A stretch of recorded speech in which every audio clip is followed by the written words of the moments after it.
ఇది మొత్తం nasty star నాగు event అయిపోయేలా ఉంది. మై సెల్ఫ్ నాస్టీ స్టార్ నాగు. పాట మేడం. ఆ, నువ్వుంటే చాలే మాటలతో చెప్పమంటే చెప్పలేనే భావమేదో భాషలకే అందనదే అదేమిటో కుదురుగా ఉండలేదే నువ్వుంటే అడిగితే అదేమిటో అర్థం కాదే నిన్న మొన్న నాలో ఉన్నా నేనే కాదే నీతో తప్ప పోనే పోదే ప్రేమంటే.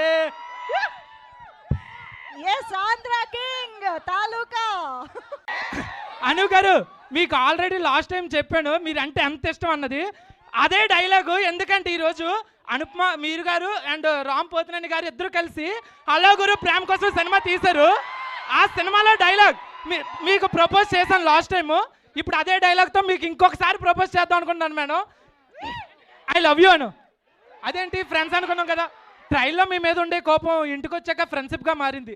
ఇన్నేళ్ళ మన పరిచయంలో ఆ ఫ్రెండ్షిప్ లవ్గా మారకూడదాను. అయినా నేను లవ్ చేయడం తప్పేమో కాను నిన్ను లవ్ చేయడం మాత్రం తప్పు కాదను. ఎందుకంటే అందరికీ నచ్చేస్తావు. ఈ భూమి మీద 800 కోట్ల మంది జనం ఉన్నారు. అందులో 5,000 మందిని కలిసి ఉంటావు. అందులో 4,000 మందితో కలిసి చదువుంటావు. అందులో ఒక 50 మంది ఫ్రెండ్స్ అయితే 20 మందికి నువ్వు తప్పక నచ్చేస్తావు అను. అందులో 10 మంది వస్తే సారీ నా మనసులో ఇంకొకరు ఉన్నారు and is the love of my life అని చెప్పాల్సి వస్తే ఆ ఒక్కరిని నేను అవ్వాలనుకున్నాను మేడం. యాక్చువల్గా నీకు చెప్తాను అనుకున్న విషయం 2 నిమిషాలు ముందే చెప్పేశాను. కానీ ఇదంతా ఎందుకు చెప్తున్నానంటే నేను ఎక్కడ ఆపేస్తే మీరు నో చెప్తాను చెప్తున్నాను.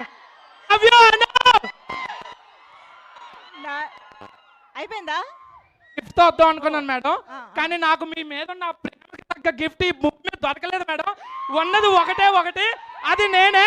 నా ఈ జీవితం మీకు అంకితం madam. I love you Anu. I love you. దొండకాయ బెండకాయ అనుపమ నా గుండకాయ అల్లం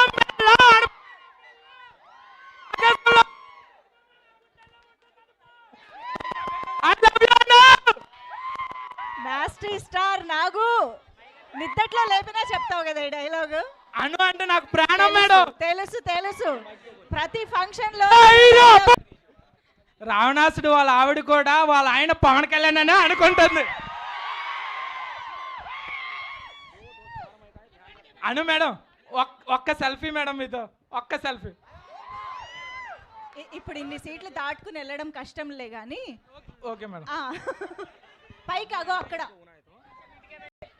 ఇది మొత్తం నాస్టీ స్టార్ నాగు ఈవెంట్ అయిపోయేలా ఉంది.